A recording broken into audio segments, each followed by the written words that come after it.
Bonsoir les amis pour cette soirée Before de Tempus et Vaporis en direct de l'Imaginarium Café Culturel de La Bruyère, tenu par Magali, qui nous reçoit ce soir avec Charlie et Loïc, deux participants au concours de nouvelles. Et en direct simultanément, Kiss Massinis de la Nef des Premiers Hommes, notre partenaire pour l'événement. Bonsoir les amis. Bonsoir les amis, ça fait très plaisir de réussir à faire quelque chose avec vous, malgré tout.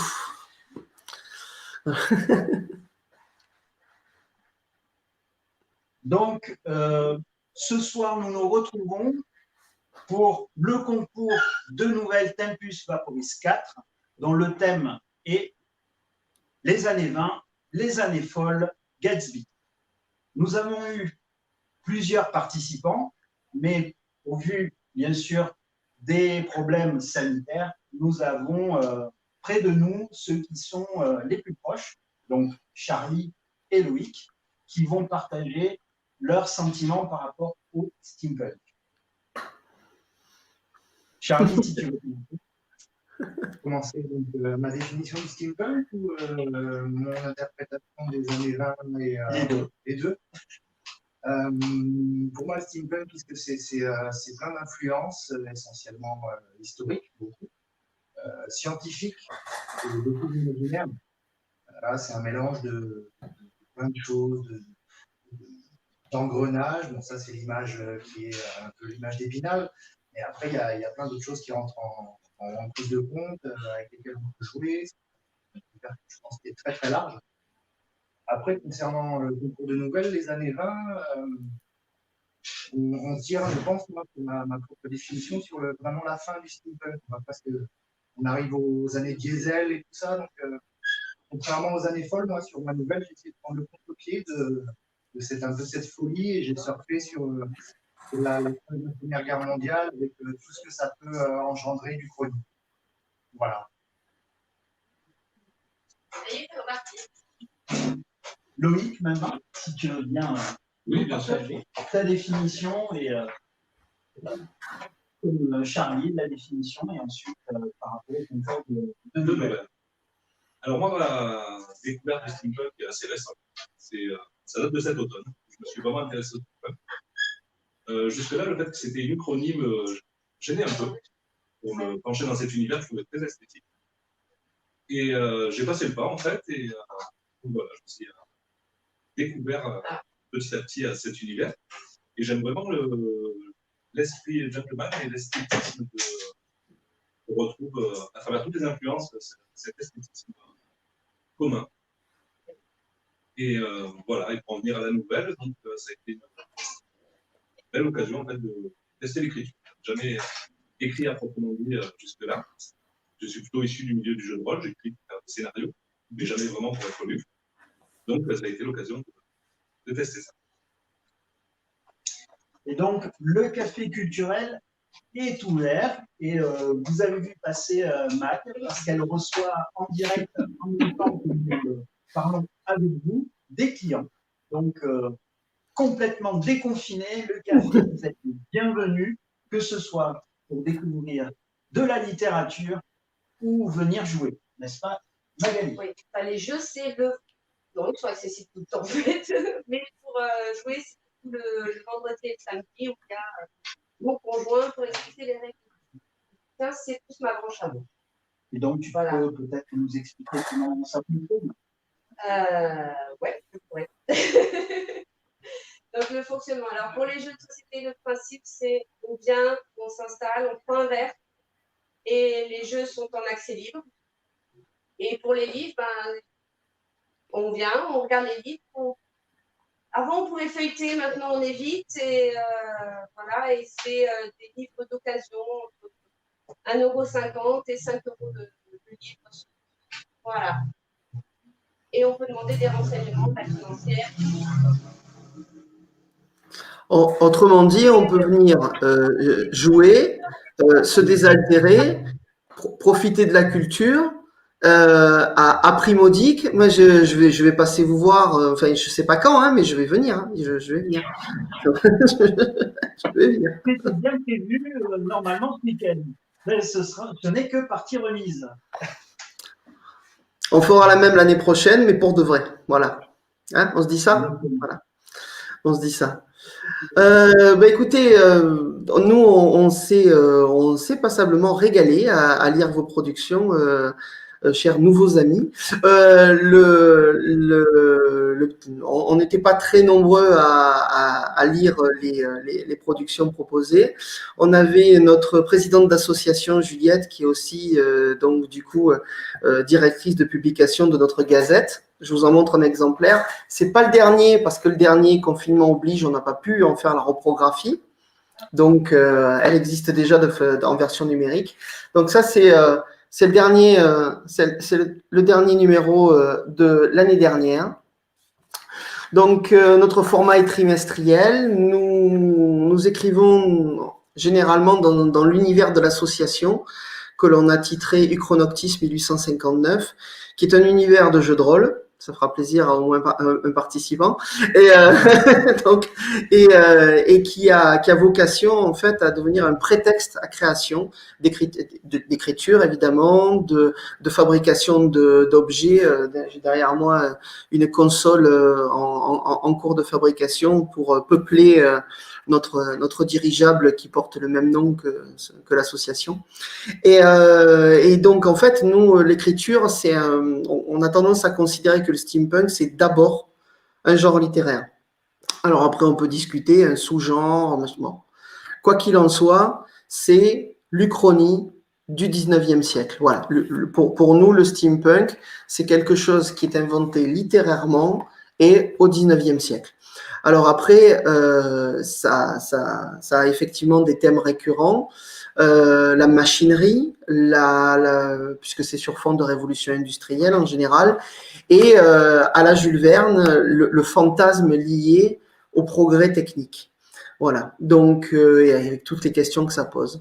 Alors nous autres, du côté de Marseille, avec la nef des premiers hommes, on a tendance à essayer de faire un petit peu plus, on fait même du décolonialisme dans les écrits qu'on propose, c'est-à-dire qu'on en profite pour changer un peu l'histoire et amener à une réflexion sur la causalité, l'enchaînement des événements, à partir d'un point de vue un peu ouvrier, en fait, en termes d'écriture, en termes de positionnement.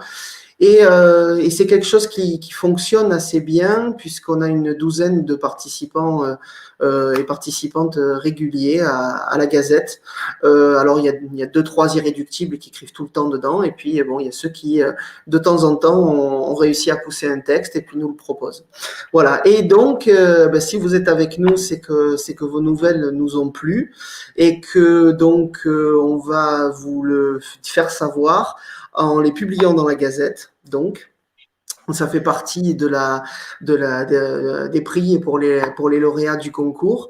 Et puis, on a quelques autres cadeaux pour vous, du coup, pour vous remercier d'avoir pris ce risque avec nous. Donc, vous allez avoir l'intégrale de la Gazette depuis sa première parution, c'est-à-dire vous allez avoir 3 ans de Gazette. Vous allez avoir un peu de lecture.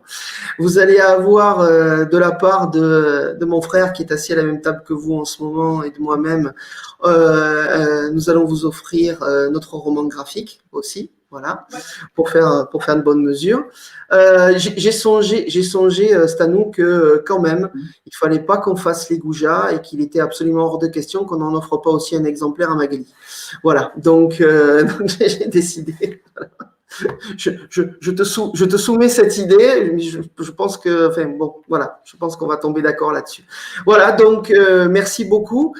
Si vous avez envie, parce qu'il vaut mieux que ce soit vous qui le fassiez, de parler de vos nouvelles, de ce que vous avez succinctement mis dedans, ou alors on réserve la surprise pour le moment de la parution au lecteur de la Gazette. Voilà, c'est vous qui décidez si vous voulez en rajouter un petit peu.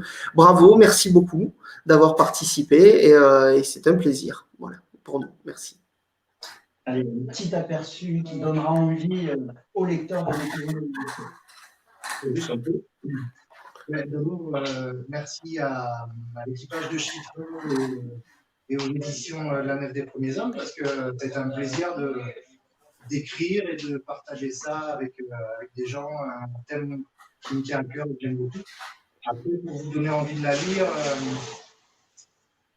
moi, je suis parti sur quelque chose de plusieurs personnages avec une espèce de résistance, une héroïne, qu'en est une ou pas, et puis l'autre côté aussi, quelques lignes sur les méchants. Enfin voilà, on prendrait le temps de ça, j'espère, et de vous régaler. Est-ce que tu peux donner le titre? Alors le titre, c'est Sous l'ombre de l'aigle du Kaiser. Alors, d'un commun accord du comité rédactionnel de la Gazette, vous arrivez ex aequo, mais quand même c'est disputé. Hein, il y en a la moitié d'entre nous qui ont préféré celle-ci, et puis la moitié d'entre nous qui ont préféré Je sans fin. Donc c'est pas disputé, hein, mais bon, du coup, ça va. Heureusement qu'on avait prévu plusieurs prix. Voilà, c'est bien. C'est gentleman, n'est-ce pas? Loïc? Eh bien, pareil, je vais commencer par vous remercier d'avoir lancé cette initiative. Parce que, par exemple, à titre personnel, moi, j'ai plutôt tendance à écrire dans mon petit coin, et c'est bien d'être motivé à sortir et à présenter des choses, à partager. C'est vraiment le but des lieux comme ici et des initiatives qui sont lancées. Donc, ça a été vraiment un réel plaisir de participer. Et voilà, pour parler de la nouvelle Jeux sans fin, c'est un peu comme si on regardait, c'est en fait l'univers steampunk de jeu de rôle que je suis en train de créer. Et cette nouvelle, c'est comme regarder à travers un peu le trou de serrure, tomber sur un bout de l'histoire. Donc, ça va être une nouvelle qui va vous amener quelques éléments, mais qui reste en suspens. Il y aura sûrement la suite sur d'autres nouvelles et sur d'autres écrits. Ah, c'est intéressant ça. C'est très intéressant. Alors, on a un troisième lauréat. Je vais pour aider d'écorcher son nom. Donc, il s'agit de Michael Routin avec Desideria. Pour les deux nouvelles, vous aurez au moins une illustration de votre serviteur pour illustrer chacune de vos nouvelles. Ah oui, en plus, pardon. C'est vrai, j'ai oublié.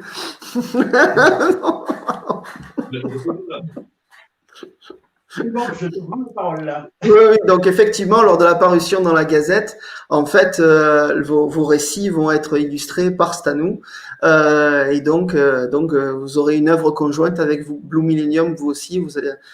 On va monter un club, des gens qui écrivent illustrés par Blue Millennium. Moi, j'aime bien cette idée-là. J'aime beaucoup cette idée-là. Et donc le troisième. Le troisième larron, il se trouve que c'est Michael Routin avec Desideria. On va garder plus de mystère sur sa nouvelle, parce qu'il faudrait qu'il en parle lui-même, comme vous venez de faire avec les vôtres. Voilà, donc on est très content d'avoir eu déjà suffisamment de participation, parce que pour réussir à récompenser, vraiment, selon nos préférences, parce qu'il arrive quand même que parfois on est tellement peu de participation sur des événements comme ça, spontanés et associatifs, sans spécialement de couverture médiatique. Donc c'est chouette. On a même eu une participation internationale. Bon, c'était compliqué de la valider au niveau de la technique de langue, mais enfin ça montre quand même qu'il y a une curiosité générale par rapport à notre thématique, et qu'elle interroge pas mal de monde. Voilà. Ça c'est intéressant. Je trouve ça motivant pour continuer à creuser les pistes en question. Voilà. Écoutez, je sais pas, Stanou, Magali, je vous laisse le mot de la fin. Au revoir. Vous êtes les bienvenus à l'Imaginarium Café Culturel. À l'Imaginarium Café Culturel, vous êtes les bienvenus. Je parle pour Magali. Vous pouvez trouver tous les contacts sur Facebook. Elle est à La Bruyère. Et au nom de Chitra, je vous remercie à tous, à Magali de nous avoir reçus chez elle, à Kiss Massinis et l'Arnef des premiers hommes pour sa participation, et à vous, chers télé, visio, Facebook, Internet spectateurs, d'avoir assisté à cette remise des prix directement depuis l'Imaginarium Café culturel de la Brière pour cette soirée before du Tempus Evaporis 2020, avant de vous retrouver pour de vrai très vite. Merci beaucoup. Et bien sûr, à demain pour le festival Tempus Evaporis. On sera au rendez-vous. Merci tout le monde. À très bientôt. Au revoir.